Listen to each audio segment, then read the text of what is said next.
akụkọ gbasara ọrịa ahụ nke wakporo obodo anyị. Kálejò mo kọ́kùnrin mo kóbìnrin mo kí ọmọdé mo sì kí àgbàlagbà.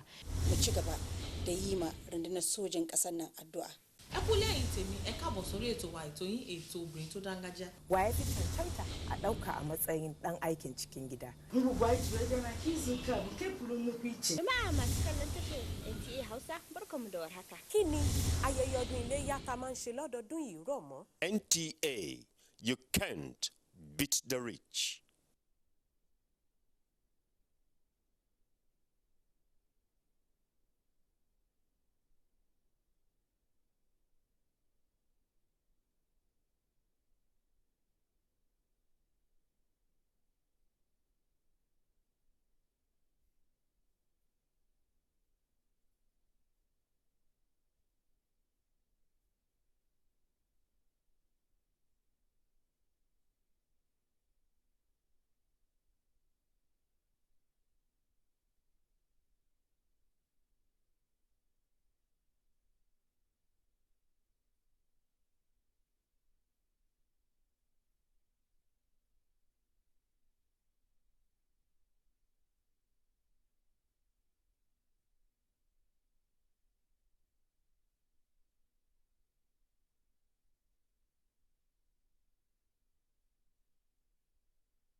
Entertainment, the first, breaking the news.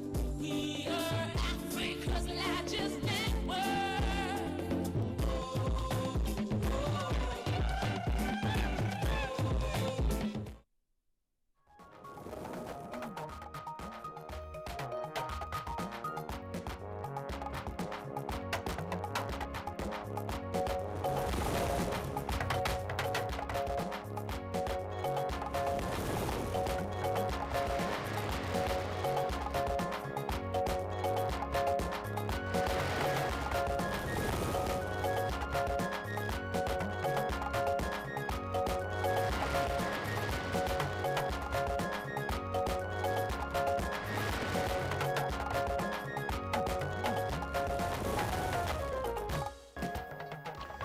Federal Executive Council approves signing of the bilateral air service agreement between Nigeria and Qatar.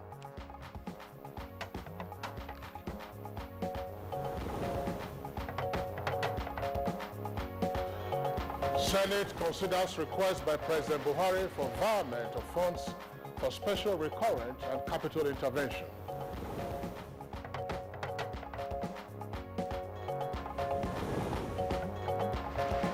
Three persons confirmed dead, while several vehicles burnt following accident involving petrol tanker along Lagos-Ibadan Expressway.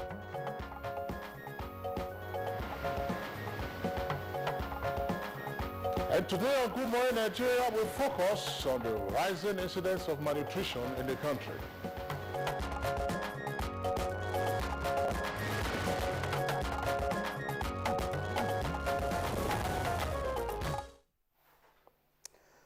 All right. Now, why do you eat? Do you eat to live or eat to survive? Well, I'm sure your answer may be as simple as ABC, but I can confidently tell you that at the end of today's program, you will have course to review your eating habit. Now, many of us are compelled to have food preferences. We look out for taste, quantity, and in the environment. But some of us also, over time, have developed taste buds that are sugar-friendly, right from our infancy. I'm sure Kinsley also can identify with that. Now, others, of course, like particular food, say rice, and can, of course, consume them as often times as it is served. Well, Kinsley, I don't know if you're as guilty as I am in that regard. Well, it doesn't really matter what variety of food one consumes. Now, what is really important is the food combination. Now, nutritionists will always advocate healthy eating, which, of course, includes a balanced diet. Now, nutrition is defined as the intake of foods considered in relation to the body's dietary needs. All right, now talking about nutrition, it has tremendous influence on the development of the human body, and that, of course, is authoritative, particularly amongst children. We have different stages of nutrition: overnutrition, acute nutrition, and malnutrition. Now, malnutrition, according to the experts, is lack of proper nutrition, and it is the result of not having enough to eat, not having or not eating enough of the right things, or being unable to use the food that one eats.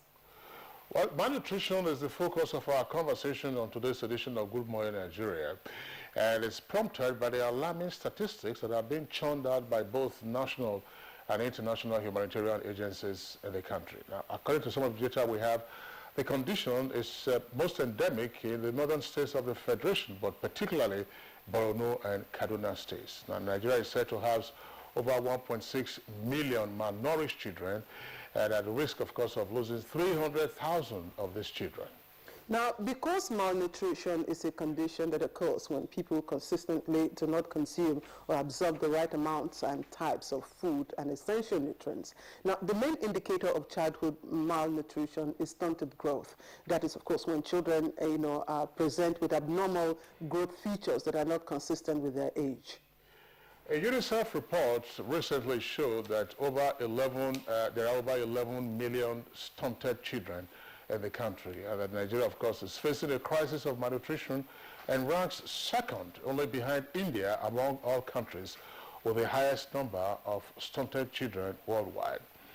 Now, each year, about 1 million Nigerian children are said to die before their 5th birthday, and almost 30% of Nigerian children are also said to be underweight, meaning that they don't have enough weight for their age. And recently also, there were reports that an average of 8 children die daily from malnutrition in IDP camps in Borno State. Now, just a few days ago, the United Nations Office for the Coordination of Humanitarian Affairs in Nigeria revealed that 400,000 children are suffering from severe famine and malnutrition. Now, 75,000 of them are likely to die in a few months if there is no urgent intervention. Of course, according to the office in Nigeria, most of these children are already experiencing changes in the color of their hair, skin, and minds, unfortunately, likely to die due to weakened immune system.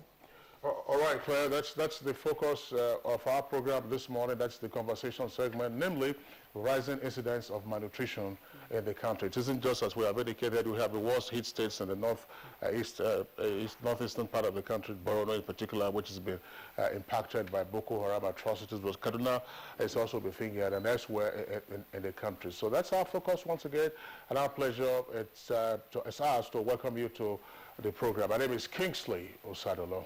All right, now, of course, we'll be looking at the focus will be how, to stem the rising incidence of malnutrition, nip it in the bud, of course, so that we can reduce the alarming statistics that we have.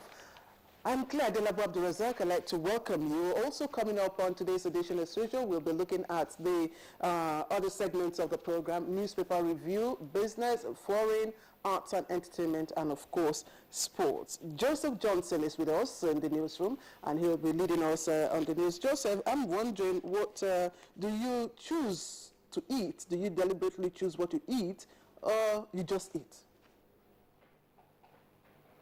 Well, Claire, I do observe my body's dietary needs, but when I'm as hungry as hell, then the watchword would be stay alive. I'm sure you know what that means, don't you?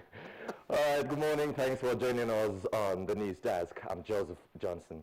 The Federal Executive Council, FEC, has approved the signing of the bilateral air service agreement between Nigeria and Qatar. FEC also approved an agreement on avoidance of double taxation between Nigeria and Singapore. Transportation, as it regards air transportation, and the signing of bilateral air service agreement between the state of Qatar and then Singapore and Nigeria was approved by Council. And our choice was Singapore. Of course, Singapore is becoming the most efficient and the biggest hub around the far eastern part of our globe. And we thought that in our efforts to also create a hub within Nigeria, at the center of Africa, we would leverage on the opportunity to create air services between the two countries. The Senate has at Wednesday's plenary considered a request by President Buhari for environment of funds for special recurrent and capital intervention. I therefore move that the Senate do consider the request of Mr. President, Commander-in-Chief, to approve the environment of funds appropriated for special intervention. The Academic Staff Union of Universities, ASU, has embarked on a nationwide 7-day strike. The warning strike is to press home some demands, which include funding for the revitalization of public universities based on ASU federal government agreement of 2009, payment of earned academic allowances and non-release of subvention to state universities by their governors. Others are shortfall in salaries and exemption of universities from Treasury Single Account TSA. Meanwhile, an emergency closed-door meeting between the Senate and the Academic Staff Union Universities, ASU, yesterday evening was inconclusive. The 3.5-hour meeting, which was presided over by the Senate President Bukola Saraki, also had in attendance Minister of State Education Anthony Anwoka and Permanent Secretary, Ministry of Labor and Productivity. At the end of the parley, representatives of all present addressed Senate correspondence. By creating a subcommittee of this committee to sit and find out certain things in the Ministry of Finance which will bring us close to the resolution of this problem.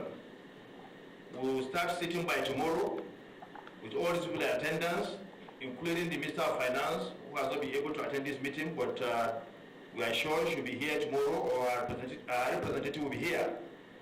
And I want to assure you, and of course, the Director General of the Budget Office. Our union will work with them, and we will do all possible with the approval of our membership to get the matter resolved as soon as possible. Still in the Senate, in continuation with its oversight functions to agencies under the Ministry of Information and Culture, the Senate Committee on Information and National Orientation has met with the management of the Voice of Nigeria, VON, to ascertain successes and challenges in 2016 in order to effectively plan for 2017. When I met Mr. President, he said he just wanted to know what's going on in Voice of Nigeria, because he's a radio person. And he had traveled length and breadth of the globe, and he had not heard anybody telling him that he listened to a radio. So I told him that we have been shut out from certain regions of the earth. He said, if you finish with us, go to the National Assembly. Without them, I cannot approve anything they did not approve.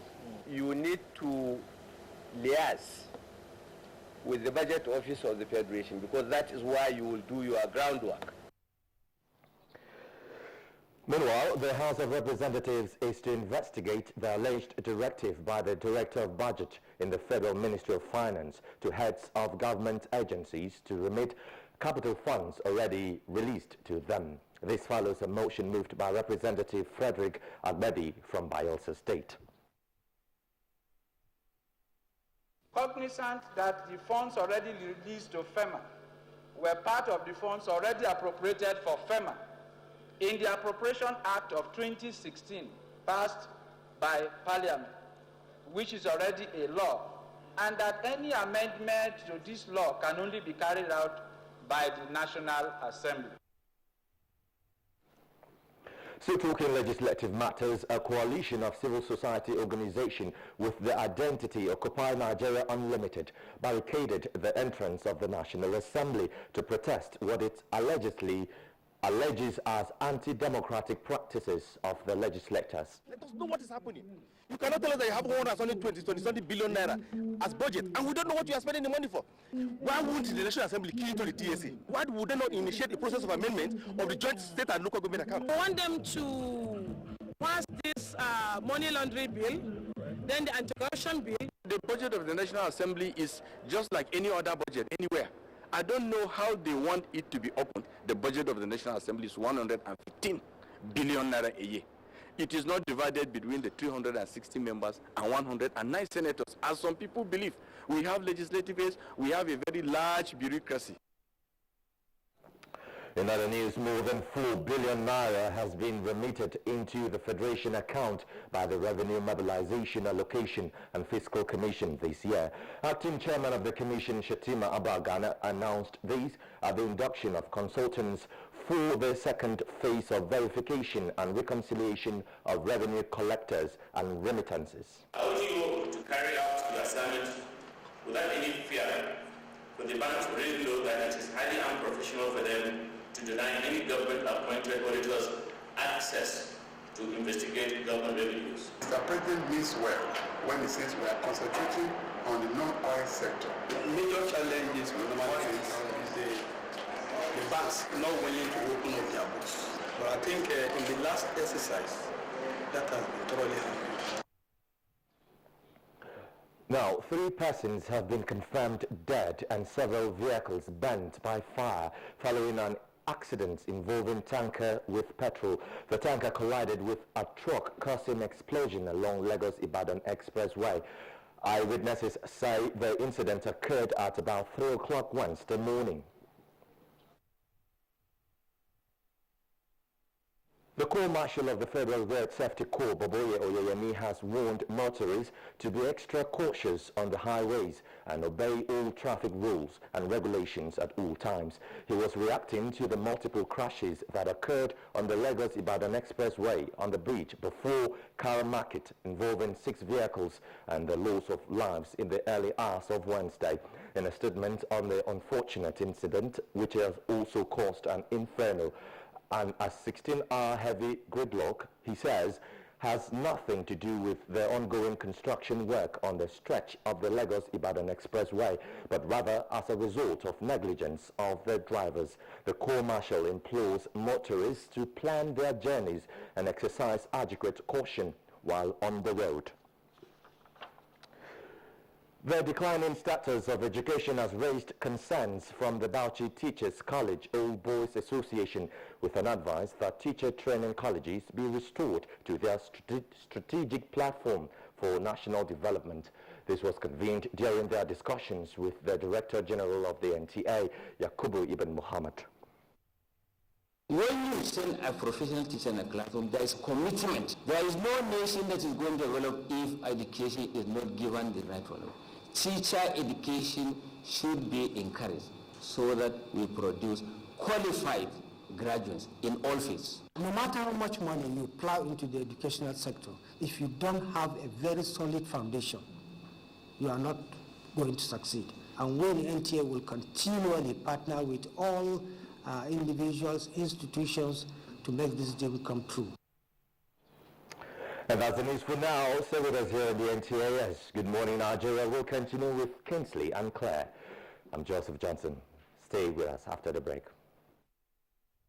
If you hear a bomb explosion or gunshots of an active shooter, that might be a terror attack.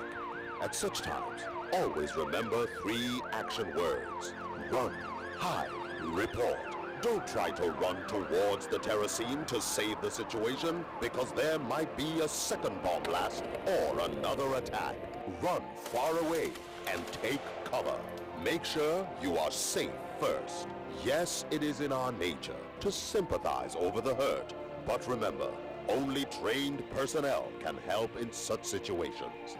When in a secured environment, promptly call relevant authorities and help will come. For anonymous reporting, call 09630-3250-5 or 0813-2222-106. If you see something, say something. Nigeria unite against terrorism. This message is brought to you by the Federal Ministry of Information and Culture. Whenever pain occurs, you want quick relief. Try new Nurofen Express. It goes to the source of pain and gets to work in under 15 minutes. That's why Nurofen Express delivers fast and effective relief. New Nurofen Express works at the source of pain, fast. Being a mom is great, but when your child has a fever, you don't know what to do. I trust Nurofen for Children to take care of my child's pain and fever. Effective relief you can trust. NTA Properties Investment Company Limited, a subsidiary of the Nigerian Television Authority, specializes in creating comfort in all areas of life, such as real estate investments, that is, land, houses, and office spaces, mass leasing, savings and loan scheme, household items and car loans, and so much more. Other information and entertainment services include Property in Style, a TV program that airs on the network service of the NTA, and also Property Connect, a nationwide magazine. Our priority is to bridge poverty gaps and sustain quality welfare of our clients. Partner with us and watch us help you grow. Pay us a visit today at the NTA headquarters permanent site, Area 11 Gariki, Abuja, or our Lagos office at number 15 Awolowo Road, Ikoyi, Lagos. For more information, visit our website on www.ntaproperties.com.ng, or you can email us on ntapeak2000@yahoo.com. Call us on 080-2316-3474 or 080-6939-5185 or 070-3189-0555. NTA Properties Investment Company Limited, the much needed help at your doorstep.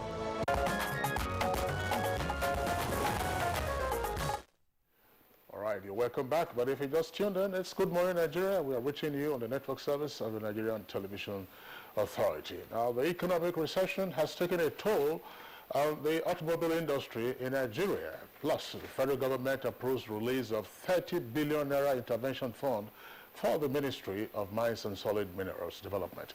Details of these stories we have with our correspondent, Kolo Muhammad.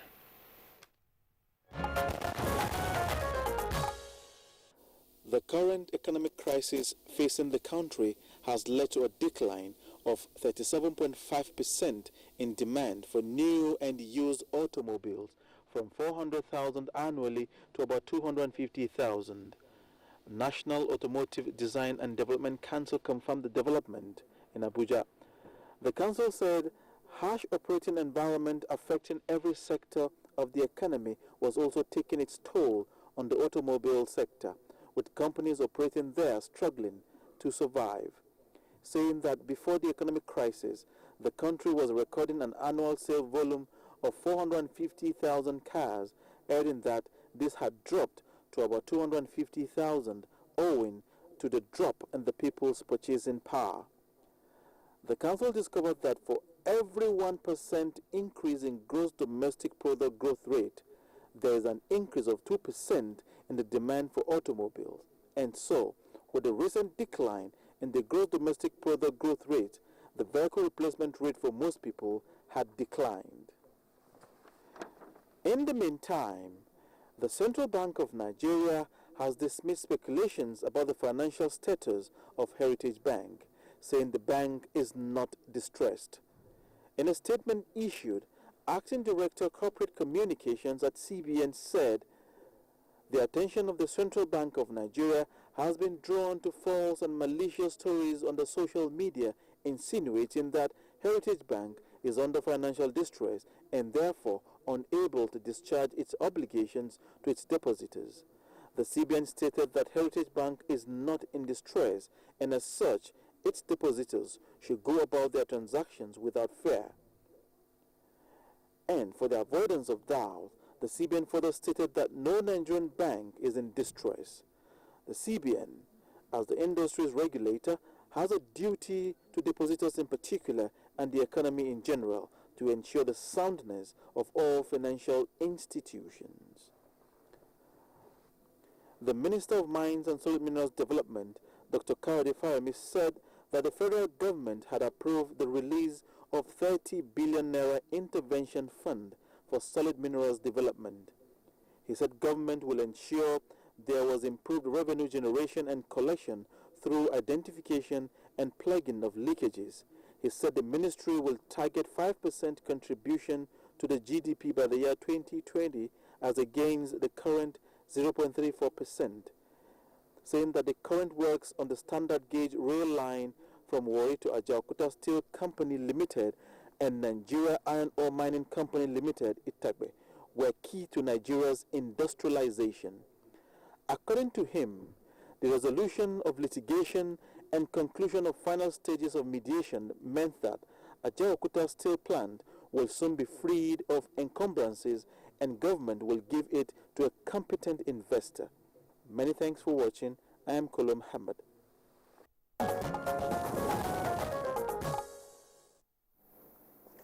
All right, that was Kolo Mohammed bringing us business news this morning. You're watching Good Morning Nigeria. Stay tuned for our next program, and that's, of course, a newspaper review up next.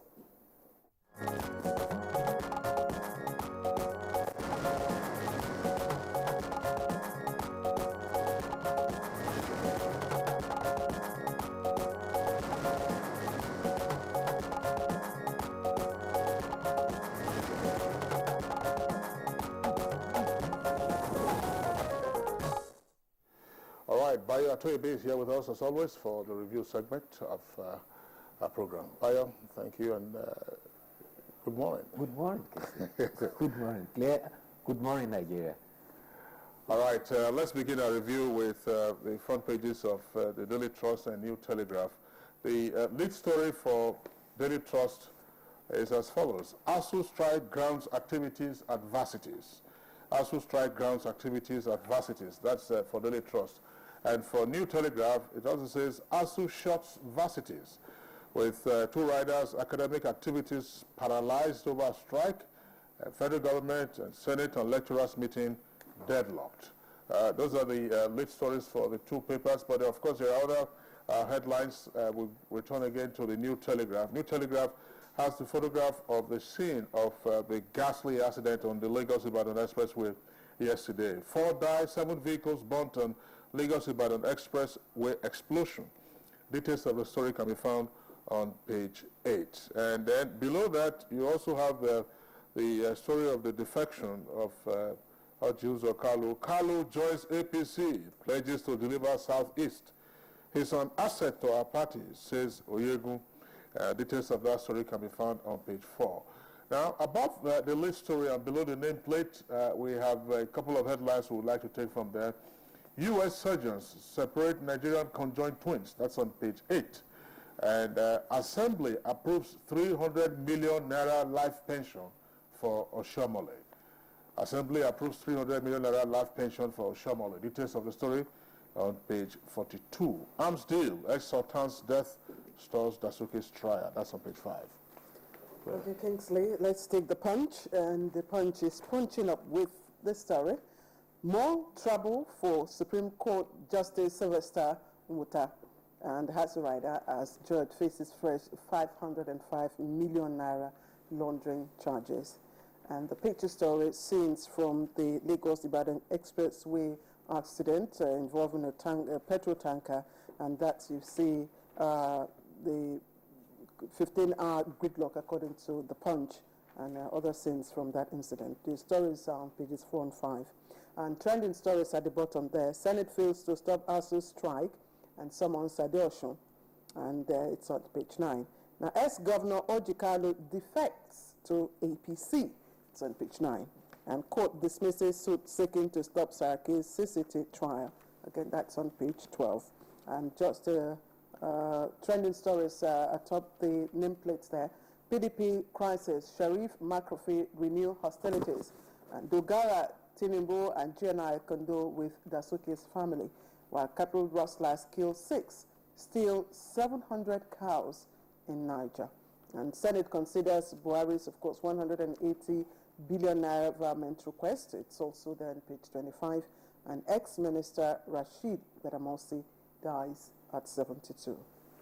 Bye. Yeah, let's start on that sad note. You recall Rashid Badamosi, a one-time minister for national planning, died yesterday at age 72. He was reportedly suffering from multiple stroke last year, and he was went abroad for treatment. He was once chairman of the Petroleum Product Pricing Regulatory Agency and also chairman of the Bank of Industries. He has a very interesting hobby. He's described as an art collector. He's also an author. He wrote a book, Trees Grow in the Desert. He is to be buried later today. But going back to the story that has dominated all the front pages, the academic activities at universities are affected by the one-week warning strike declared by Academic Staff Union of Nigerian Universities. Lecturers are boycotting classes to back up their demand from federal government since 2009.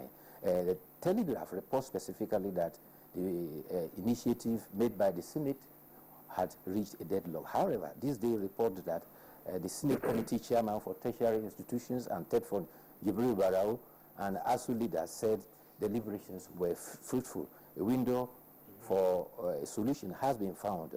ASU President Professor Biodun Ogunyemi says that he commended the Senate for their proactive intervention. A subcommittee has been set up, and they will make moves to meet with the Minister for Finance and Minister for National Budget and National Planning. The senator who participated in the negotiations expressed optimism that by next week they hope that an amicable solution will have been found, and hopefully our students, the lecturers, will return to the classroom and our students will not have their lectures disrupted. You will recall that in several instances, there were instances whereby academic staff union strike have protracted over 8 months, some 6 months, some even over a year, and students had to stay at home.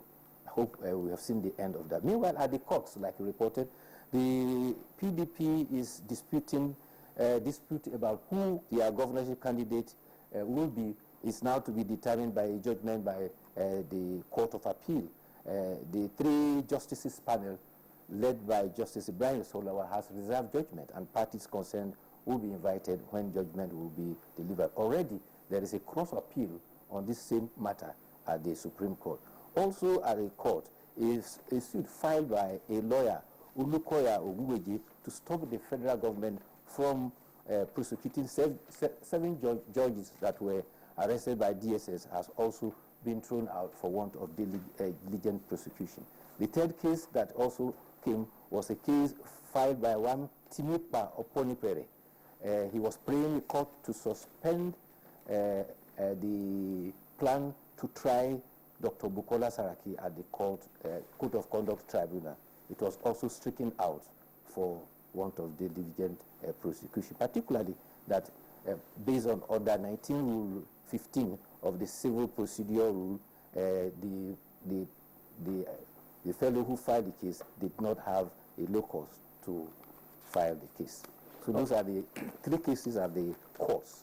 Okay. Well, thanks a lot. Just to again indicate the story on the front page, promoted on the front page of New Telegraph about the approval by the Assembly for the life pension for Shomale. It's actually a bill before the details of the story inside indicate it's a bill before the Assembly. So it's not been approved yet. Yeah, it's split 200 for the former governor and then 100 for his former deputy, both of whom about that last Saturday. But this is for the value of the property that they would get in any part of the country where they choose to have that, plus other perks of office. And then to also talk about the late Rashid Wadamosi. We had him on the program, Claire. I'm not sure if you were with me on that day. He was our guest from our Lagos Network Center, discussing one of several topics, of course, that we always handle here. And particularly, we should also remember that, in a sense, he was a pioneer. We are having the bottled water and pure water all over the place. Ragulis was chairman of that company. Yes, in that sense, several years ago. But let's return to the review of other headlines. Daily Trust. We'll go to the foot of the front page of Daily Trust. The foot says, bandits demand 3 million naira to keep off Zamfara villages. That's on page 4. Economy, presidency begs Niger Delta leaders. Page 3 as well, and on page 13, aviation fuel scarcity worsens and may ground airlines. And then below the nameplate of Daily Trust, we have the following headlines. Cash crunch, NEC to end JV funding regime today. NEC stands for the National Economic Council and JV stands for joint ventures. 1 killed, another injured in Kano APC clash. That's on page 37. And National Assembly removes Kano and Plateau from Northeast Commission. Details of the story on page 3. Claire. All right, this day newspaper is next, and it leads again, Oshibajo, APC governors, National Assembly leadership meet today. Agitation for inclusive governance persists, and board ambassadorial appointments still contentious. Just to come down that story, you have, with continuing U.S. embargo, Nigeria looks to Russia, Pakistan, others for arms, and NAF to add 10 attack aircraft to inventory. Details of that on page 9. Now, Senate ASU meeting over strike ends in deadlock, also trending just right there. And a bit above the nameplate, Moody's. Now, dollar scarcity remains key challenge for firms in Nigeria, and says national growth prospects attractive. External reserves record marginal increase. You can find the details of that on page 8. Ayo. Yes, there's another story that has taken front page of newspapers, and is about the multiple accidents that led to a 15-hour gridlock on the Lagos-Ibadan Expressway. It was allegedly caused by a tanker laden with diesel that was parked on the highway, and another truck slammed into it. A third truck came in and also hit the tanker and then ignited a fire. Some papers are reporting 3 persons were killed, others are saying 4 persons. But it took between 2:30 a.m. when it happened up to 3:30 the following day before the situation could be checked. And this raised concerns about tankers that park on the highway, especially on the expressways that are meant for swift-moving vehicles.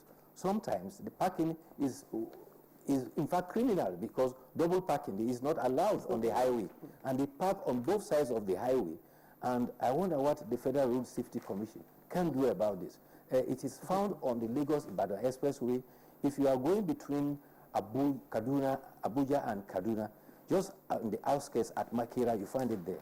Between Kaduna and Kano on the express highway, at the Mararaba Jos, you find the same situation here, where tankers are parked on both sides of the highway. This is very dangerous, and something critical has to be done. Well, we face from time to time. Maybe in Lagos, you also have the gridlock on the Apapa Oshodi Expressway, and there you have tankers, parking on top of bridges, and bridges are not meant to be a deadweight.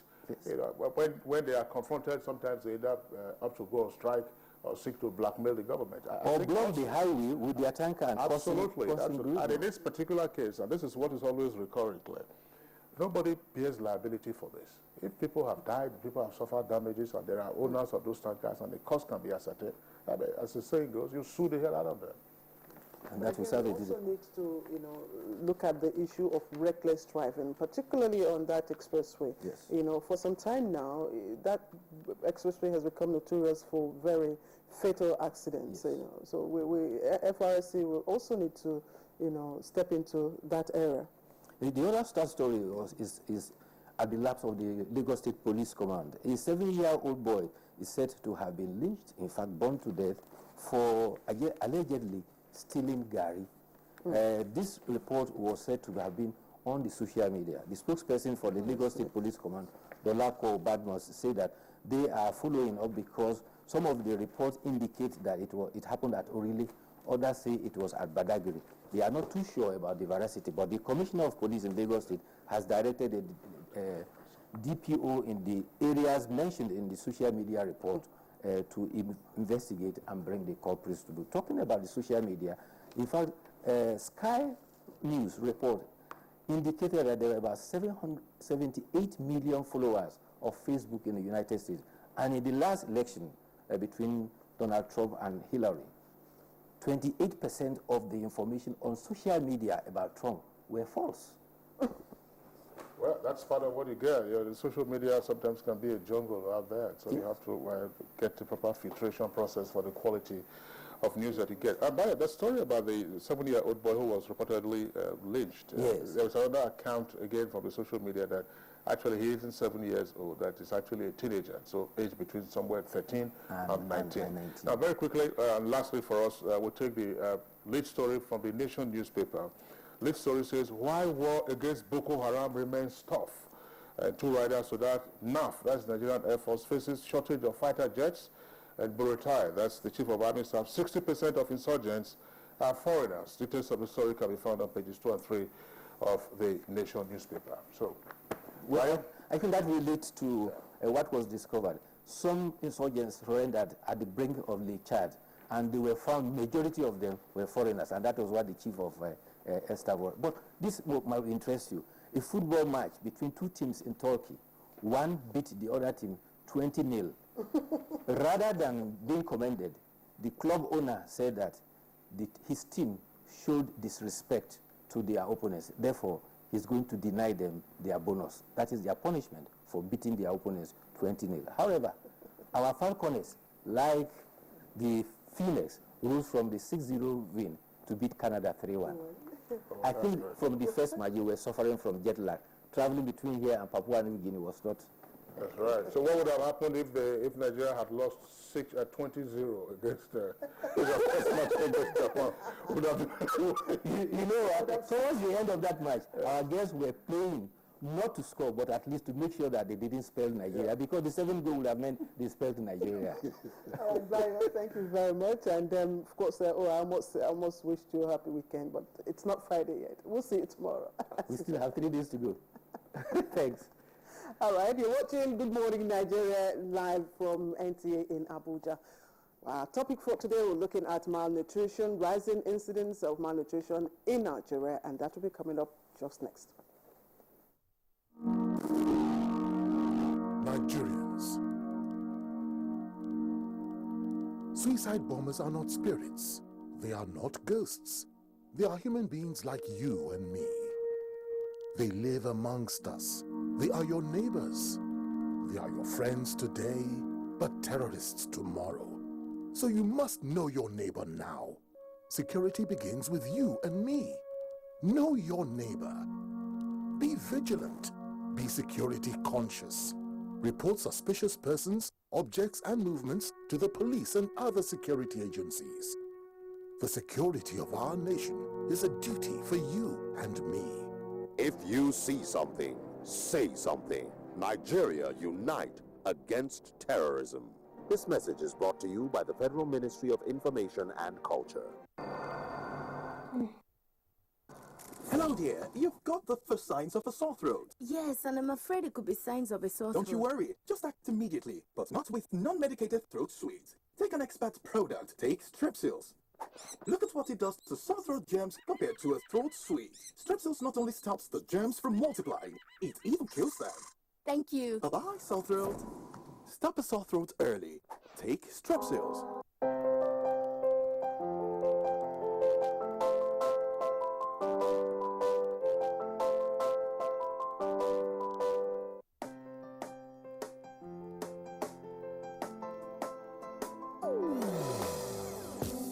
Hear the call of change.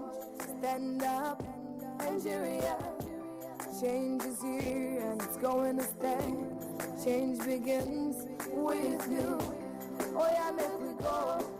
Go to so let the change begin from within. Look at you, oh Gerula.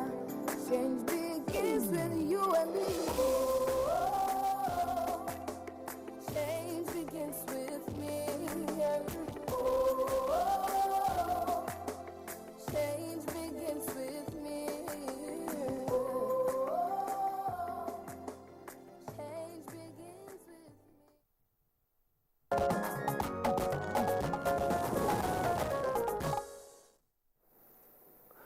All right, you're welcome back, and it's still Good Morning Nigeria. As we indicated earlier on while we were taking on the commencement of this program, we did say that we'll be dealing with the rising incidence of malnutrition in the country. Claire?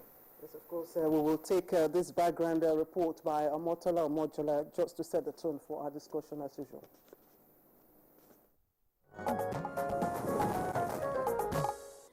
Experts have described insufficient, excessive or imbalanced consumption of food nutrients as causes of malnutrition.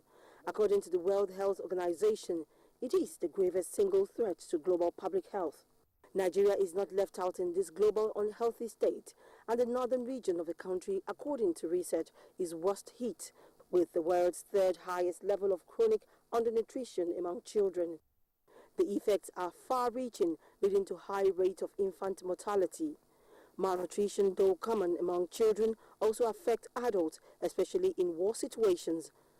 The Federal Ministry of Health terms it a silent crisis, and according to the Global Hunger Index, Nigeria ranks 34th highest with a 25.5%.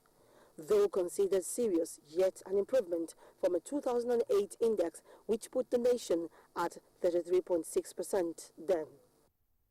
According to recent reports from the United Nations, except an urgent intervention is made, some 75,000 children in northeastern Nigeria are at risk of death from malnutrition and starvation.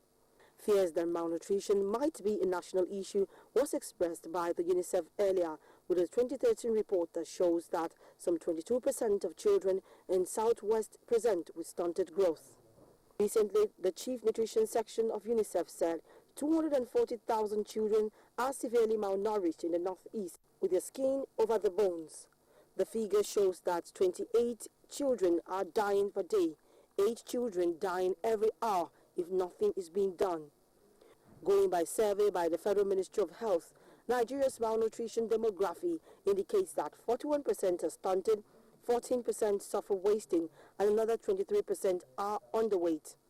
Apart from the wasting and stunted growth, the situation has created low immune system, which allows for susceptibility to diseases and death in extreme cases. What are the causes of the rise in cases of malnutrition among the population, and how can Nigeria tackle the trend? Join us on the program as experts give insight to the situation. All right, Mojola, thank you very much there for that background up. And now with us here in the studios, as well as remote location, to look at the rising incidence of malnutrition, we have first Dr. Olaleko Olubajo. He's head of health financing at the National Primary Healthcare Development Agency. He's also a nutritionist and health economist. Dr. Olubajo, a pleasure to have you on Good Morning Nigeria today. Thank you very much. Okay. Good morning, Nigeria. And then we also have with us here in the Abuja studios, Dr. Bamidele Davis. He's from UNICEF. Dr. Davis, a pleasure to have you on Good Morning Nigeria. Good morning to you. Okay. Thank you. And from our JOS studio, we have Dr. Daleng Maria, and Dr. Maria is a consultant family medicine Department of Plateau State Specialist Hospital, JOS, and also acting head of Department of Pediatrics. Dr. Maria, I would like to thank you very much for joining us on the program. Good morning. All right, let's begin the conversation first with Dr. Olubajo, and then of course move on to UNICEF. This is a key concern. Perhaps before coming to Dr. Olubajo, let's go to Dr. Davis. I mean, I recall during the Nigerian Civil War, 1967 to 1970, UNICEF was quite active. And if you were in elementary school at the time, you know, they came around with some concentrated stuff that they give to you to lick and so on and so forth. But the incidence of malnutrition that we are witnessing in the country today, how severe is it, and what is the spatial distribution? In other words, which parts of the country are most impacted, and where in the country are children heaviest? Dr. Davis. Thank you very much. In terms of spatial distribution, we have about 3 distinct features that you can say for Nigeria. The northern hemisphere, which we call the northeast and northwest, are most affected. Then coming down to the central area. And the least affected is the southern area in terms of geographical distribution. And UNICEF, as it was during the 67-70, during the Civil War, like you mentioned, is still very active in trying to also resolve and contribute and support government in resolving the malnutrition crisis we have in the country. I use the word deliberately crisis because we are currently in a crisis situation. And awareness now is not because that the situation is worsening, but it's because people are getting increasingly aware.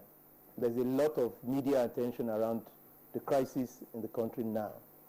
And the Boko Haram insurgency in the northeast also brought it out more vividly like it was during the Civil War. And I'm sure that pictures, presentations from places like Bama, which got everybody enraged and said this cannot be happening, was very, very similar to what we experienced in the southeast during the civil war era. So for us, there are a number of issues that we ought to have been responding to over years, which we have not been.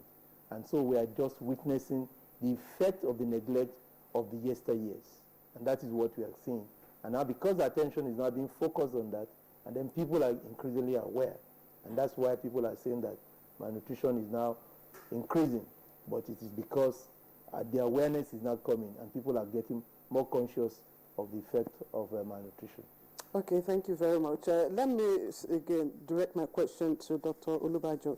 Dr. Olubajo, you know, this subject might not appeal to a good number of, you know, our viewers because of, you know, you talk about malnutrition, it's most times overlooked. But as a nutritionist, why should people take interest in this discussion, and why is it such a burden, you know, to the country? Yeah, thank you very much, Claire. Malnutrition can be looked at in two forms. It's a situation where you have inadequate nutrients, and it can either be classified as overnutrition where you have too much, or undernutrition where you have too little. Now, the case where Dr. Motala has mentioned is where you have undernutrition because people are not taking enough nutrients, and so that reduces the ability to grow, particularly young children. But on the other side, which we have not really taken interest in, is the fact that it's possible to have undernutrition, overnutrition, where you have excess intake of food. And if you look at a lot of our population, I mean, take worldwide, there's increasing rate of obesity because people are consuming more calories than is required. And a lot of our people, we don't take enough exercise, we are sedentary, and we take a lot of food. And so we keep on piling calories. And with piling calories, we are predisposing ourselves to non-communicable diseases, hypertension, diabetes, and other things, and cancers. So for everybody, it is important, both as adults and as mothers and as children, we need to take an important note of nutrition because it is critical to development. If you have malnourished children, for example, they tend to grow up to adults that have less than adequate ability, which impacts on national development. And then when you have people with a lot of morbidities arising from non-communicable diseases, it places a strain on the health system, and government has to spend a lot of money to treat those ailments. NCDs are very expensive to treat. And so if we are aware that there are certain preventive measures we can take, then over time it increases the burden on both society and government. With regards to children specifically, okay. You know, what is the, how big a problem is it in terms of, you know, the body development and all that? Now for children, the critical window is the first 1,000 days, from the time a woman conceives to the time the child is 2 years. That is when you have maximal brain development. About 80 to 90% of the brain development completes around that period. So what happens is that if a child undergoes any form of nutritional deprivation, there's not enough food, or the child gets sick and does not get treated, or the child does not have access to, does not take a vaccine-preventable immunity, then it places a burden on that child, and malnutrition results. And one of the effects of malnutrition is that, one, the brain, the number of cells of the brain, in terms of size, and also in terms of the branches, is reduced. So over time, those children, we find that children who are malnourished tend to have lower potential than their peers. They are not able to grow and contribute to society as they should. So that is why we need to take very keen interest in malnutrition in children. All right, Dr. Olubajo, thank you very much. Let's go over to our Jos Network Center where my colleague clearly introduced Dr. Darling Maria. Dr. Darling Maria, you are involved in this. I mean, you are in pediatrics department. What are you seeing manifesting in terms of children who are being presented with what those of us who are laypersons will refer to as malnutrition? How rife is this case around the area where you are? Okay, In Jos, especially in Plateau State Specialist Hospital, out of every 10 children, you see like 5 children, between 3 to 5 children. Like presently in the emergency pediatric unit, we have like 3 children being managed just for severe malnutrition. Apart from the others, like we have children also in the ward who have some primary clinical conditions with background malnutrition. So malnutrition is very common in our environment. So, and most times you see the patients present with weight loss, they are wasted, the children are wasted, they have skin lesions, especially those they have skin lesions, and then some of them, when you examine them, you look at their physical appearance, you know that they are wasted, the hair is fluffy, it's brown in color, you know, not that black colored hair you see. Then you may find that their hands are swollen, the legs are swollen, that is the feet, or even there's facial puffiness. Some will even come in heart failure. So because of that, malnutrition becomes very important, and it is something that every clinician, every physician must stand up to. The society must work on that, because it is something that, as my colleague said, you know, like it affects the IQ of the child. And these children are the future of tomorrow. They will end up being leaders and policy makers. So you can imagine someone whose brain development has been hindered right from childhood and then coming to be a policy maker. So it is a thing of necessity. It is an emergency. Dr. Maria, still staying with you, you talked about, of course, severe cases of malnutrition, and Dr. Olubajo here also talked about the fact that malnutrition is results from not having enough to eat or not eating right, and that speaks to, you know, the size of the pocket. Is malnutrition poverty related, or are there other reasons why, you know, it results?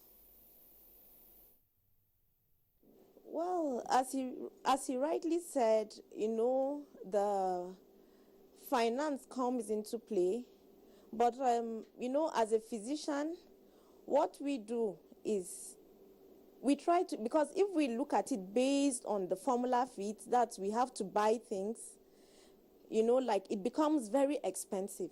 So, but the prevention is the key thing. And how do we prevent this thing? The prevention is mainly use of our natural diets. You know, and that is what, like when we're seeing our patients, we need to counsel, we talk and educate the parents. And we educate the parents on the type of food. Some of them actually are low-income earners. Some of them are farmers. So we tell them, you know, like from what you farm, what you sow in the soil, you can get rich diets from it. You can, because if a farmer plants beans, he plants maize, groundnuts, he does not have to go out to buy those things. Because from what he has sown in the soil, from his harvest, he can have bountiful that he will now use, or they can use at home. And then because malnutrition is something that is common in the rural areas more than the urban areas, although now we're seeing a slight change because of the IDPs. So we find that in the rural areas, you find you have families that keep rare animals at home, they keep chickens at home, but the eggs, who eats the eggs? The eggs, it is, you know, there's this belief that if you give a child an egg, that he will become a thief. So we need to change that orientation amongst our people. The father of the house usually gets the best part of the meat, and he doesn't really need the meat so much. The children need the meat. So these are things that, you know, our people need to be oriented, education, they need to be educated and re-educated about their diet and how they can use the natural things we have to be able to take care of malnutrition or get the best of nutrients. All right, Dr. Daleng Maria, thank you very much. We'll return to you. Just a few of the points that you've cleared that Dr. Daleng Maria has raised. You know, the father or the mother will normally get the best part of the red meat. And of course, you're loading yourself with bad cholesterol, as the nutritionists will tell you. And it used to be when we were growing up that children were not allowed to eat eggs. I didn't know that it was still prevalent that if you started eating eggs when you were young, then you would most likely become a thief. But not most of us became thieves, by the way.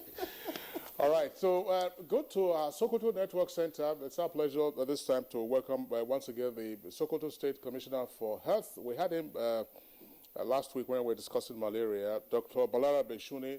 Dr. Balara Beshuni, a pleasure again to have you on Good Morning Nigeria. Thank you, sir. Thank you for having me.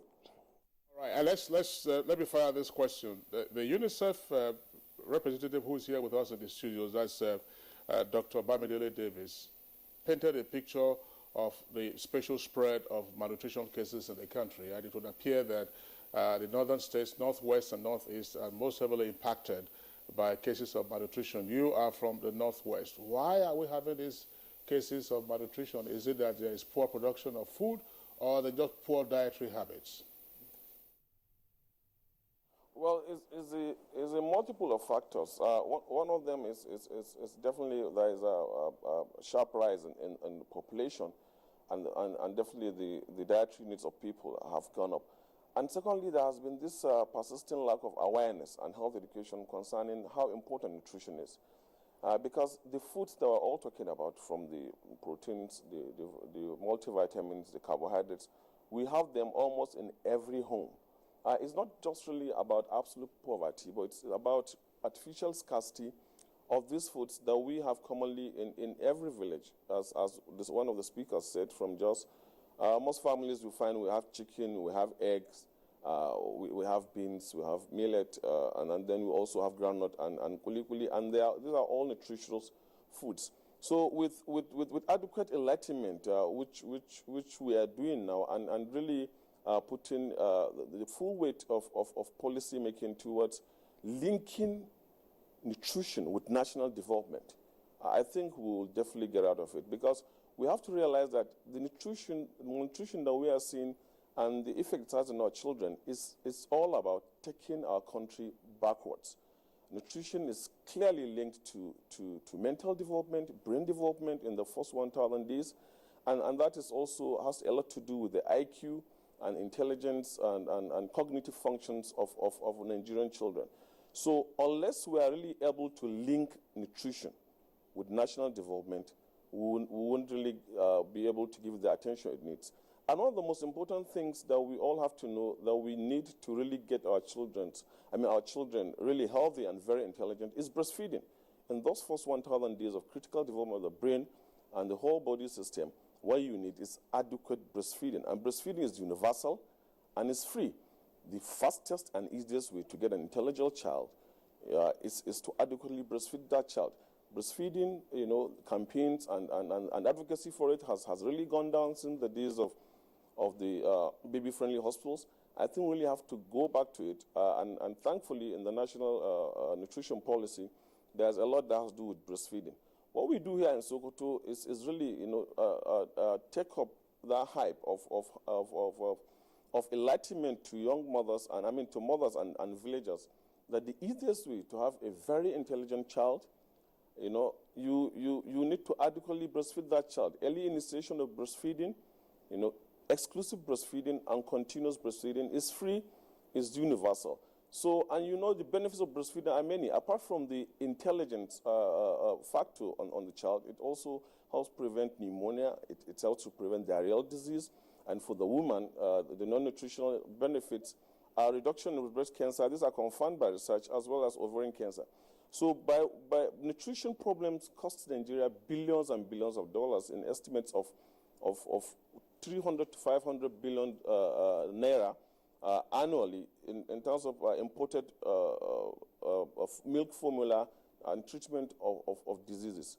So in my state, it's really about health education, reaching out.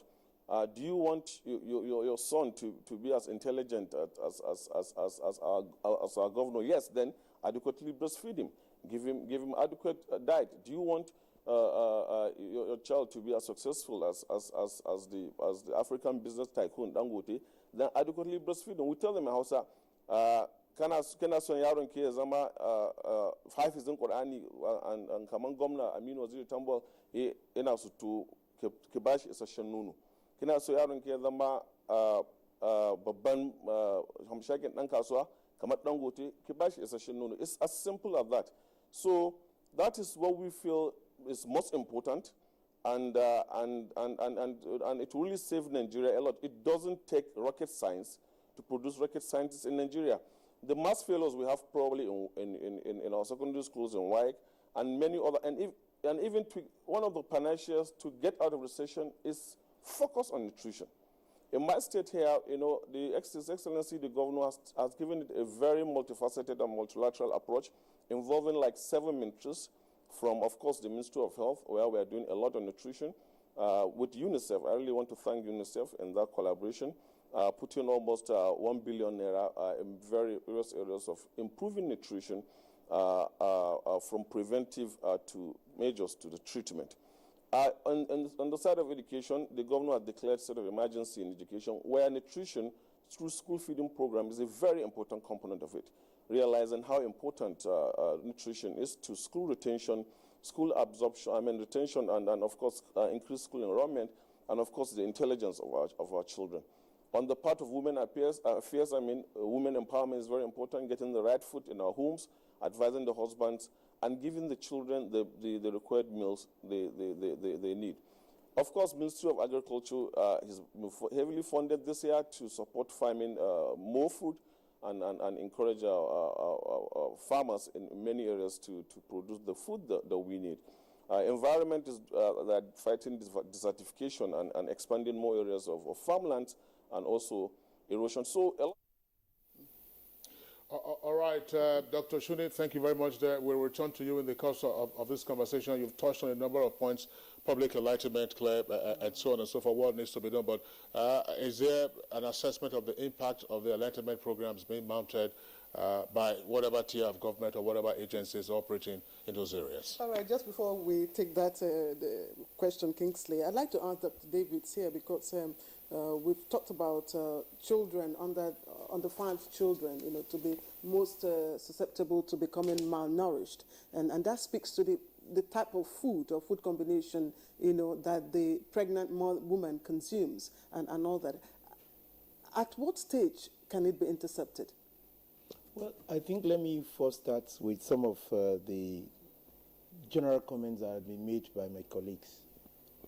Poverty is defined very, very broadly. It is not only economic poverty. And the major challenge we have in this country is the general poverty, both in terms of knowledge, both in terms of understanding. For example, in the northern part of the country, using the level of, or the rate of exclusive breastfeeding is very, very low. Very, very low. What will it cost a woman to breastfeed a child? Does she need money? No. So when people talk of economy, we are not understanding the issue we are talking about. And linked to that, Dr. Lubajo mentioned the first 1,000 days of life, which included the 9 months of pregnancy, and then the other 2 years added to it. 2 years, 365 days times 2, plus the 9 months of pregnancy makes the 1,000 days of life that we are talking about. So if a mother during pregnancy is adequately cared for, and what does she require? Eating well, resting, reducing our workload, because all these also have implications for the delivery of that child. If that child is born normal, not underweight, not low birth weight, and even if it is born low birth weight, then there are other steps that should be taken. But these are mothers who do not go to antenatal, particularly in the part of the country that we are talking about. So it's a combination of factors. People do not go to antenatal care. People do not take adequate care of themselves during pregnancy. They have their babies at TBA homes or home delivery, not adequately prepared.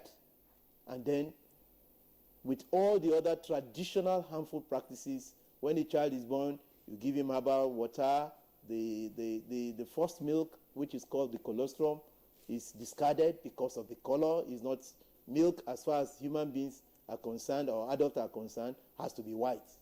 Is there a role here for what has also been identified in some other quarters of babies making babies? It is also part of the problem. It is also part of the problem because, and that's why I said that when people talk of poverty, it is a wide thing.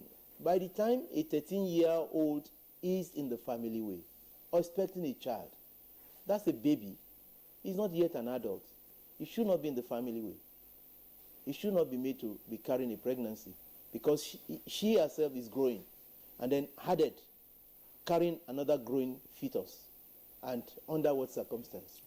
So these are some of those things that are put together, and that's why I said if you look at estimates, surveys that have been done, you find 3 classical cases in terms of the belt of malnutrition. The northern part, northeast, northwest, worse off, north central, fairly better, the southeast, southwest, preferably better. But that is not to say that we do not have pockets of malnutrition in some states like Ebonyi, states like Bayelsa. They also have high rates of malnutrition in some of those areas. What accounts for that? Say in Bayelsa, for instance, is it just poor selection of diet? It's a combination of factors. The causes of malnutrition are threefold. There are 3 broad pillars. One is inadequate access to health services or poor health services. So what health services, even if a child or mother is sick, what kind of services are available? The other big pillar, which most people believe or dwelt on heavily, is inadequate food intake. Then the central pillar, which many people ignore, is the level of care. Care is also very, very central. What care do you give to that child, even if that child is born well-nourished, adequate? What care do you give to a child that has the normal birth weight, above 2.5 kg? What type of care does the G receive from the mother, from the parents, from the neighbors, from the extended family? So these are the 3 pillars. So if any of this is wrong, then it has implication for that child. Okay, let me get again to Dr. Olubajo. Dr. Olubajo, this is a write-up from one of the national dailies, and just to quote a portion of it, it's attributed to the United Nations Office for the Coordination of Humanitarian Affairs, UNHCR. It has said that 75,000 children, mainly from the insurgency-ravaged areas of the Northeast, may lose their lives to severe malnutrition. And indeed, it warned that Borno State in particular will, of course, take a direct hit if in the next 2 months relief operations are not given a momentous lead. And I'm saying, what, with regards to this set of, this geographical area, what is the main cause? What is the main stimulant of malnutrition?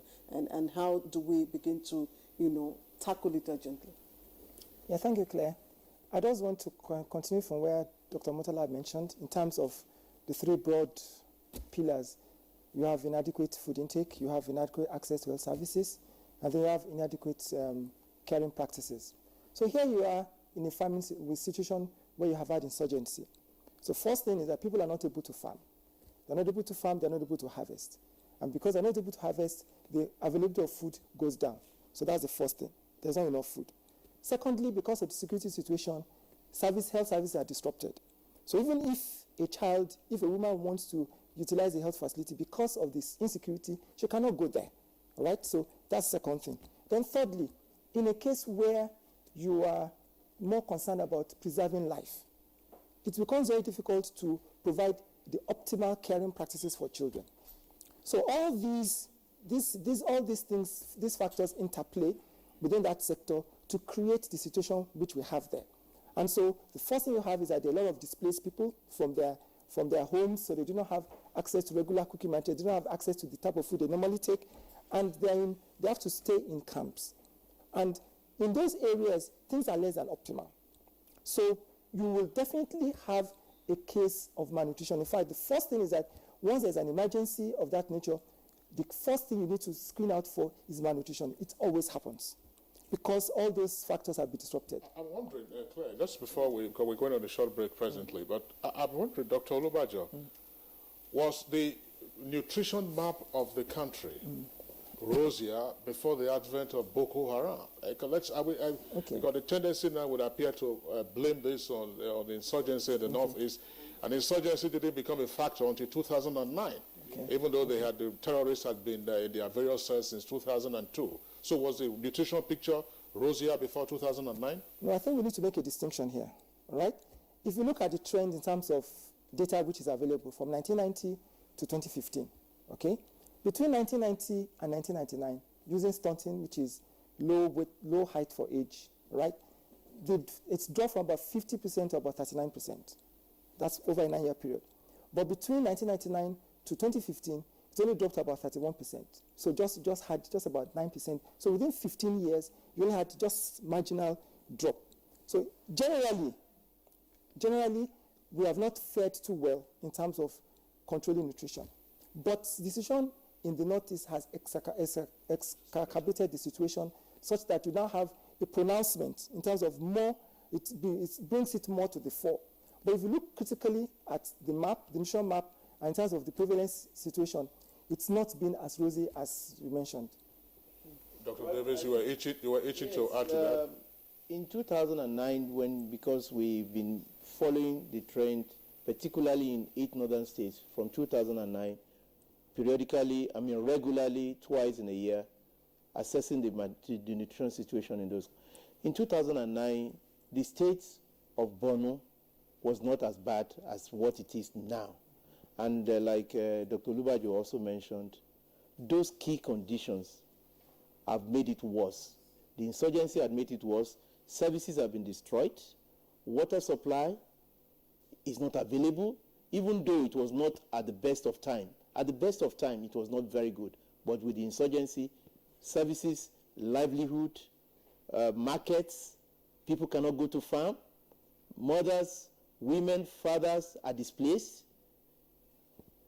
So all this put together has worsened the situation for the northeastern part of the country, and particularly Borno State, which is the epicenter of the Boko Haram crisis. All right, Dr. Babajide Davis, thank you very much, as well as the other guests. We are taking a short break now. When we return, we'll continue with the conversation. Also, do not forget our Twitter handle at NTAGMN. You can send in your comments, and we'll take them in the course of the conversation. What's your name, my dear? Her name is Jabel. Chantel.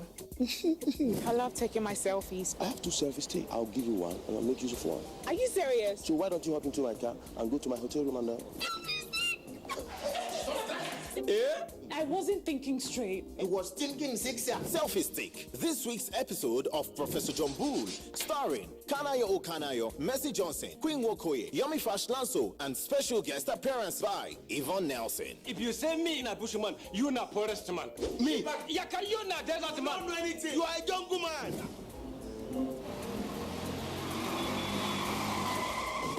Professor John Bull, this Tuesday and Friday, 8:30 to 9 p.m. on NTA Network, International, and Star Times.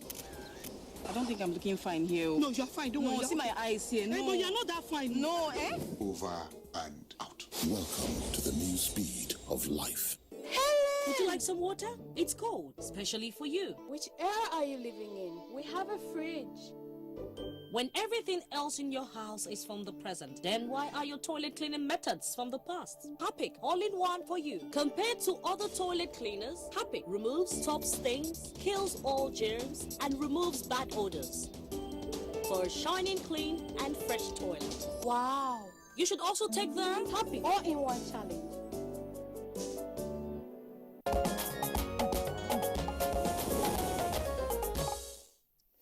All right, welcome back. You're watching Good Morning Nigeria broadcast from NTA Studios here in Abuja. And I'd like to go over to Dr. Maria in Jos. Dr. Maria, again, quoting UNOCHA, it has given a warning that if the relief operations, particularly in Borno, is not given, using the word here, momentous lift within the next 2 months, there might be not too good story coming out from there. Now, in terms of our intervention, do you think that we're getting it right with regards to the kind of food that we're giving to these children, especially the malnourished ones? Okay. Well, for a malnourished child, the digestive system, some of the digestive, in the digestive tract, there are some cellular changes that have happened. So now, if you are giving that child rice, like in terms of the absorption, you will not have 100% absorption.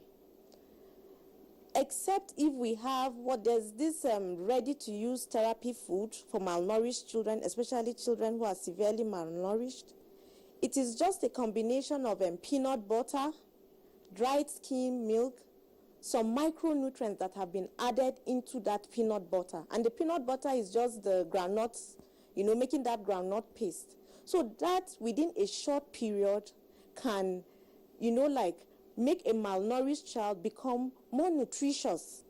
So it is from that, because you have to, you don't see a malnourished child and then begin to give yam, begin to give your rice, or, some of these things that will need a lot more digestion, hours of digestion. So it has to be a gradual thing. So looking at the children in the Northeast, I think when we provide the rice or those foodstuff, most times, even from those things, the dietitians or the nutritionists can work on those things to produce things that can be easily absorbed in the body of these malnourished children. For the foodstuff, especially for the parents, because the parents will most likely take those things, for those children who are being breastfed, a woman who is well nourished, the child gets a nourished milk, a better milk than from a woman who is not well nourished. So if a child is being breastfed from a well nourished mother, then it will reduce that level of malnutrition. And that even with the breastfeeding, we advise mothers to breastfeed from 0 to 2 years. Exclusive breastfeeding should be within the first 6 months. But what we have noticed is the weaning period, is most times a sudden thing. And you find women, they stop breastfeeding at some 8 months, 9 months, or less than a year. And and it is about that time that you begin to see children with diarrheal disease, some of these killer diseases that kills children under the 5 years of age. But if a child is breastfeeding, even if the child is not eating, but the child is sucking, it is a good thing, because we believe that the child is getting some nutrients from the breast milk. So stopping breastfeeding or stop weaning suddenly, we discourage it. We advise mothers, and that is what we should even tell, like in the Northeast, the breastfeeding should be extended to 2 years for women who are breastfeeding and are in the camps. So that, and when they are about weaning, it shouldn't be something that is sudden. It should be gradual, because gradually, as if you were breastfeeding, because as the child gets older, the breastfeeding frequency reduces. So if, assuming you breastfeed, maybe in the daytime you can give your normal foods with probably twice breastfeeding in the daytime, then at night you can breastfeed. Gradually, you now stop the breastfeeding. But when it is a sudden thing, the child is used to breast milk, and then suddenly you are giving him pap or gruel, it becomes a problem. And that is where that is the point where the malnutrition, like when there's that change. So malnutrition develops, especially, and that's why sometimes you find a well-nourished mother, a well-nourished child just at the point of weaning, the child has malnutrition. So it is because of the weaning practice. So for those in the Northeast, I think the diets, if we can get, because the beauty about the Northeast, I think they have a lot of groundnuts. So even the government, the state governments in those areas can make those things. It does not need to be imported from anywhere. They can make it and begin to, those are the things children, every child in the IDP camp should have. Women should be educated and be taught on the TV, on radios. There should be jingles on how to make this peanut butter, this ready-to-use therapy food for malnourished children. All right, okay, Kingsley. All right, Dr. Daleng Maria, thank you very much for your explanation. But since you're also we're in the pediatrics department, I was going to ask this question for purposes of conceptual clarification. But before I do that, I'm sure we're all familiar with the spectacle that we used to see. I haven't seen that for many years now. I hope it's still not, it's not going on. When children were being force-fed in those days, the mother would trap the legs, between her, trap the boy's leg or the girl's leg between, and then you have pap and then so I don't know whether I was working, but maybe if they mix it now with peanut butter, it probably will be healthier, because almost immediately you will see the child's belly is like a soccer ball. But to return to Sorry, Kingsley, just before you ask your question, let me just address the issue that Dr. Maria raised about having to breastfeed, a baby for 2 years. And like Kingsley and gentlemen, 2 years, that child will probably be in one level of school or the other. And I doubt if most women today actually practice breastfeeding for 2 years, it's such a long time. And besides, you know that we also have competing mouths for the breast milk. So are there empirical, reasons why breast milk or breastfeeding should extend to 2 years? Based on WHO standard, it is advised that women can breastfeed to 2 years. And the reason, as I had stated, is because, usually around from 0 to that 2 years, children come down with a lot of things. They come down with diarrheal disease. We thank God, for the vaccines now, so our pneumonias are less. But when children fall ill around that time, they lose appetite. They don't want to eat anything. But when you're breastfeeding, the breastfeeding helps to reduce helps reduce malnutrition in them. So, and even with that, it's true, that it is something that is difficult. But we have few women who have breastfed to that time. And I think then, before the advent of a lot of things, women breastfed from 0 to that 2 years. And, for them, it was like a family planning thing, especially for women who don't take in, while breastfeeding, they don't take in. So that breastfeeding for 2 years, that is where it helps the child, because when the child falls ill, most of them still take their breast milk. Right, Dr. Daleng Maria, thank you very much for your explanation. Perhaps what wasn't explained is the source of the competition for the breast milk other than the baby, who is sub 2 years. But let's go back to our Sokoto Network Center, where we still have Dr. Balarabe Shuni with us. Dr. Balarabe, the question I was going to ask, I'm going to pose it to you now. Is malnutrition necessarily or solely a pediatric affliction? Can you have, teenagers who are also suffering from malnutrition, or can you have adults who are suffering from malnutrition? That's one leg of it. And the second leg is to move up to, say, action plan. You listen to Dr. Maria from the Just Network Center talking about simple remedies. We don't need the groundnut pyramids anymore. That was in the days when you needed to export them. Use the groundnuts you get here to feed our population. Why is this a challenge to kick into effect in some parts of the country?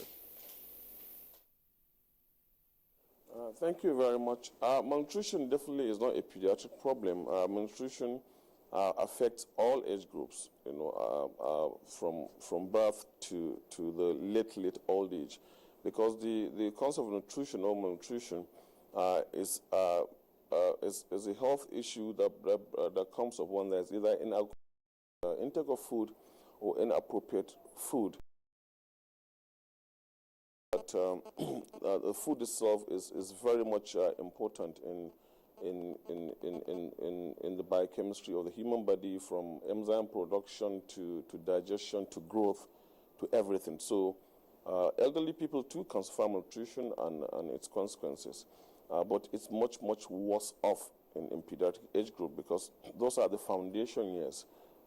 They grow and then they need a lot of food to grow, and most importantly for their brain development. Answering part of the question about raised about feeding a child to up to 2 years, I feel it's extremely important to breastfeed that child up to 2 years, because that is the needed time that we have brain development. So as far as education is concerned, the breastfeed up to 2 years really helps the child to really be prepared very well for the school. Now, on the other aspect of the question, of course, we have acute crisis of severe malnutrition across the country, worse in the northern part of Nigeria, and that one has to be managed as it is on the therapeutic aspect. But on the preventive aspect, we really have to look inwards to really link nutrition with national development and make investments in agriculture, and most importantly, behavioral and social change about how we use the foods that we have in all our homes. As I've said earlier, we have a lot of kuli-kuli, we have plenty of groundnut around, we have beans and many other things. The RUTF, the groundnut paste that she's talking, it's been imported. It's really not that good. We can produce it in Nigeria. And with programs like this on NTA, its nutrition is getting the deserved attention it needs. And I also want to use this medium to really commend Her Excellency, the wife of the President, who visited Sokoto recently, represented by the wife of the Speaker of the House of Representatives. Part of the activities we had is the nutrition outreach with our Future Assured program at the village, where we gave the women tablets and also multivitamin to school children and other nutrition effects. So there's the community management of acute malnutrition, which all of us here know about. At the Borno side, I think is a very robust program. If we apply it, we'll be able to take those children out of the acute stage of malnutrition. Thank you. And back here in Abuja, Dr. Olubajo, let me quickly, I don't know what the intervention model is, especially for those in the Northeast. In terms of intervention, what seems to be the case is general distribution of relief materials, food, items, and drugs to everyone in the IDP camps. But what can be achieved with targeted, intervention? And it's isolating those, with the malnourished children might need help for this purpose. Yeah, thank you very much, Claire. In terms of what your question, I would like to, I think it was in June this year, that the Honorable Minister of Health visited Borno State and the IDP camps, and it was from there that he declared a nutrition emergency, right, in those places. And part of the action plan in terms of immediate things, well, first of all, identify the children who are malnourished. Okay, so set up screening systems by which you can identify those ones. 2, put in place a mechanism of getting those children rehabilitated. Because if a child is severely malnourished and you don't take immediate measures to treat that child, in terms of stabilizing the child, also taking care of the comorbidities, infections that normally present itself, the child is likely to die. So you have centers where you take care of such things. So set up that. And then also find a means of making sure that those who are not severely malnourished don't progress to that end, right? So those are the key interventions which have been put in place. So you have promotion of exclusive breastfeeding, you have community infant and youth child feeding, you also have distribution of macronutrient powders, and of course, for those severely malnourished cases, you have treatment and provision of the ready-to-use foods for them to be rehabilitated. So those are the key things and of course, you have collaboration with all development partners that are working in that area. So it's not just there's a clearly articulated nutrition response by the federal government to take care of the situation within the Northeast. Well, is that response being kicked into effect, and what numbers are you getting in terms of impact? Okay, yes. Well, the current thing is it has been kicked into effect in partnership with the various states. And so part of what we looked at is mainly working with the state governments to develop specific action plans to address the issues at hand. So once we have identified, we're targeting the number of malnourished children within those areas, particularly Borno and Yobe states, looking at the LGAs that are severely affected and seeing how the government can assess and reach out to those children that are severely malnourished and find a way of making sure that they are rehabilitated. Then also in putting in place early warning systems, like I said, to ensure that children who are not severely malnourished do not progress. Okay, Dr. Olubajo, thank you very much. I have a question for Dr. Davis of UNICEF. Now, Dr. Shuni from Sokoto Network Center has restated the fact that there needs to be a proper linkage between nutrition and national development.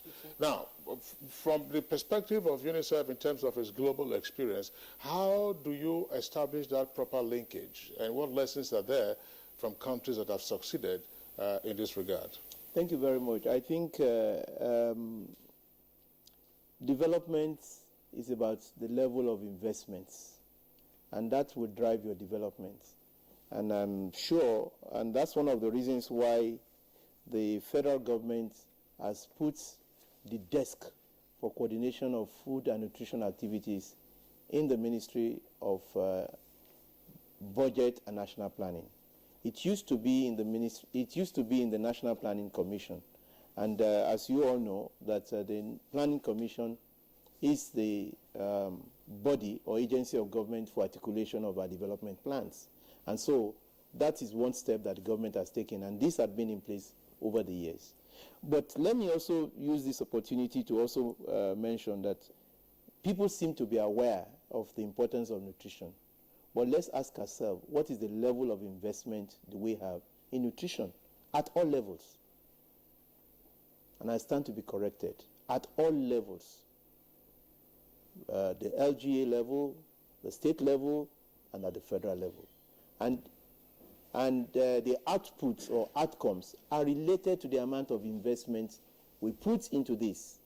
And in terms of the Northeast, the package of intervention in the Northeast, I'm taking off from Olubajo now, is such that treatment for children that are severely malnourished using the ready-to-use therapeutic food, like a colleague from Jos mentioned, the children may not be able to tolerate the normal food in whatever form.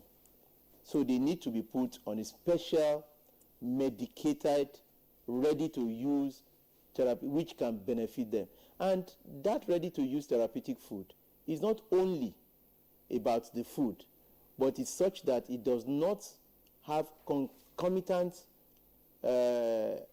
allow for infection. So it is produced in the most hygienic way, because the severely acutely malnourished child, the liver, the kidney, and the digestive system are in such a terrible state that any infection going through such digestive tract will also cause some other effects that are not, and which may eventually lead to the death of that child. So that is why that is important. And then in addition to that, the promotion of infant and young child feeding, telling the mother what food to eat, the use of micronutrient powders to be able to enrich the food of those other children that are not severely malnourished, to be able to bring them to a level that is. All right, Dr. Davison, as well as Dr. Olubajo, a couple of years ago, there was a program by the then Minister of Agriculture to promote nutrient-packed supplements, for children or food for children. How well has that gone in light of the school feeding program that is also being advertised? Have we been able to make progress? I've asked this question because you recall at the beginning of this conversation that I did say what happened during the Civil War years. You had those things, those powders that they were bringing. Sometimes some of the teachers took them anyway. But what is the situation now? Well, The program you are referring to on the school feeding is a different thing. The school feeding program is meant for school-age children, 5 years and above. And the current school feeding program is also linking up to that. And now it is tagged homegrown school feeding program, which in its effect is also very good, but will not target the children that we are talking about, which are under 5. Okay, because the quality of food, that is given to the malnourished children is critical to reversing the condition. Is it possible to co-opt the food-producing companies into the intervention plan such that, they enrich the foods or the, products that are given to these children or targeted at these children with more necessary nutrients that they need? What we promote is each family should have the understanding, the awareness to be able to produce food that are available within the context of those environments that can be given to those children before they become severely malnourished. A child that is severely malnourished would require a different level of care. Okay. But before they get to that level, there's a number of things that can be done. I heard a number of people say that we have a lot of granules that's ready to use is granule paste. What is the level of granule paste? You and I buy granules, and some of them, after roasted and we put in our mouth, we throw them out because they are molded. And a molded granule is not good because it contains another toxin, aflatoxin, which is very, very deadly.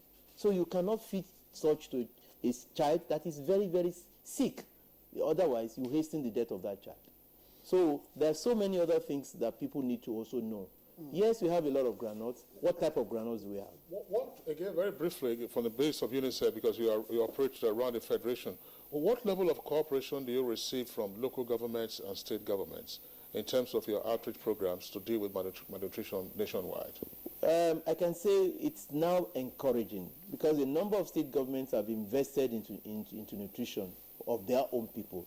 I can mention states like Kaduna State, state like Gombe State, state like Kebbi State, which have also budgeted and released substantial sum of money in which to be able to procure supplies that will be able to treat children that are severely malnourished within their own domain. All right, Dr. Davis, thank you. We have received a number of tweets coming in from our viewers. We'd like to appreciate all of you that have sent in these tweets. Let's quickly take a look at them now so that our guests can respond to that. Mike Ayako tweets, all levels of governance in the country must vigorously fight for food security. We must go back to basics on agriculture. And Sonny Michael Omakoji has a double take here. It says, malnutrition is avoidable. Poverty and lack of information to educate people are the major cause in Nigeria. Media has work to do, and when we eat well, where will malnutrition come from? There is famine in Nigeria, and government must rise to the occasion. All right, and Kingsley, this one is, I don't know if it is Pale or Pali Gabriel, and the tweet is, good morning, Nigeria. Good morning, everyone here. NTA, keep it up. Thank you. Thank you too, Gabriel. All right, we have this from Anthony. It says, it's simple. Reduce the huge salaries of political office holders. It will amount to more money for all. Malnutrition will be curbed. And Adamu Usman Hena tweets, NGOs, a lot of rumors are spreading that more than 10 different international NGOs have been intercepted from rendering health services. Why? And then a last man has this tweet. It says, my name is Aziz from Benin. What's the age for mothers to stop breastfeeding? And Anthony tweets, have children you can feed properly to avoid malnutrition. Sakiru has this tweet. It says, reasons for malnutrition: uncontrollable childbearing, children raised by guardians, polygamous family, and poverty. Those are some of the tweets that we are taking in the meantime. Let's go over to our Just Network Center, Dr.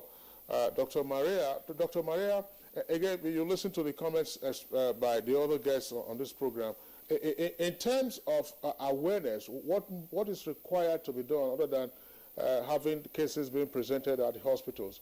Do you think that we're having sufficient outreach by way of public enlightenment in most impacted areas of the country? Well, I wouldn't say, because if we're having enough enlightenment, we wouldn't be having cases of malnutrition.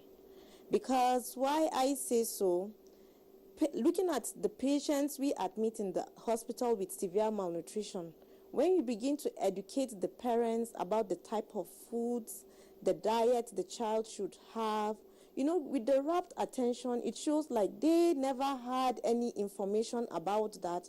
They were living in their own ignorance about the type of foods they should eat. And you know, like, these are adults, but for the children, it is different. So I think the media, because like education to curb malnutrition begins from the individual. After the individual, then the family, you have the community, the local government, the state government, and then the nation at large, where policymakers now make policies that will curb malnutrition. So assuming an individual is paid or you have a family, how much do you budget for food at home? Because you may budget 40,000, 50,000, depending on your income, or 20,000 or 10,000. How much will go into getting, like, because I'm sure healthcare will be part of it, taking care of some bills at home will be part of that budget. But we must budget something separately for food at home. So from that family, that individual thing, then we're beginning to fight and prevent malnutrition.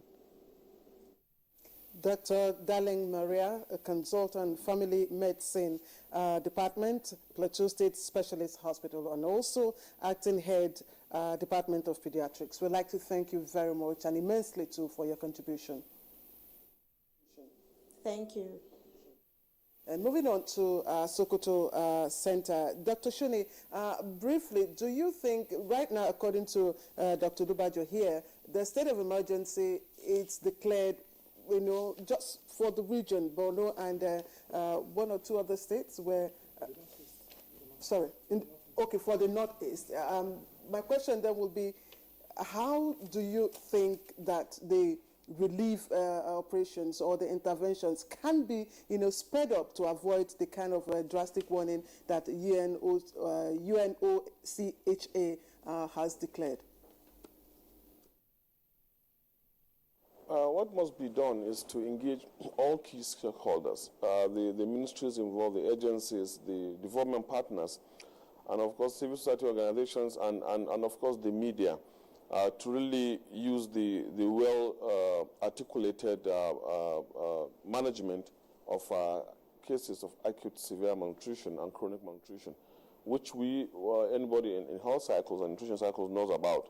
It's about community outreaches with outreach centers where mothers can be reached with those who are affected with this malnutrition, massive media campaigns, and of course, you know, behavioral change and communicate to all these people in a language they understand.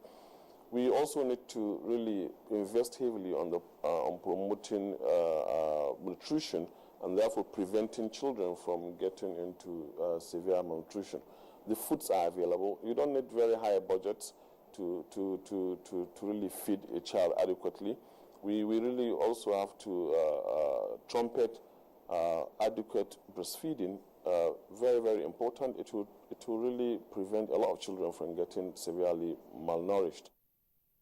All right, Dr. Bara Beshune, Commissioner for Health, Sokoto State, would like to thank you for being part of our discussion today. You joined us from our Sokoto Network Center. Thank you very much. All right, gentlemen, but we're left with, we'd like to thank you, gentlemen, for being part of this discussion. Dr. Olaleko Olubajo is head of health financing with Primary Healthcare Development Agency, as well as a nutritionist and health economist. Thank you for your participation in our discussion this morning. Thank you very much. We also would like to thank Dr. Bamidele Davis from UNICEF. Thanks a lot for your insights. Okay, well, gentlemen, that's the most we can have. I'm sure some other time we'll have to resolve the paradox of malnutrition and child obesity in parts of the country where you're having horrible children, you know. That's overnutrition. That's right. All right, you're watching Good Morning Nigerian. Of course, we're taking a short break. And when we come back, all right, we'll quickly look at sports now. Nigeria's Falconets bounced back in the ongoing FIFA Under-20 Women's World Cup and sent Canada packing from the competition. And in tennis, Andy Murray beat Kei Nishikori at the ATP World Tour Finals in London. Let's join our sports desk now. Nigeria's Falconets bounced back from their defeat to Japan to record their first win as they beat Canada 3-1 in their second Group B game at the ongoing FIFA Under-20 Women's World Cup in Papua New Guinea on Wednesday. Gabrielle Carr had fired the Canucks into the lead at Belvoir Parks in 15 minutes before an equalizing penalty from Chinaza Uchendu just before the break, and second half goals from Joy Bukiri and Chiwendu Hazel gave the Falconets the win. And they've scored inside 40 seconds.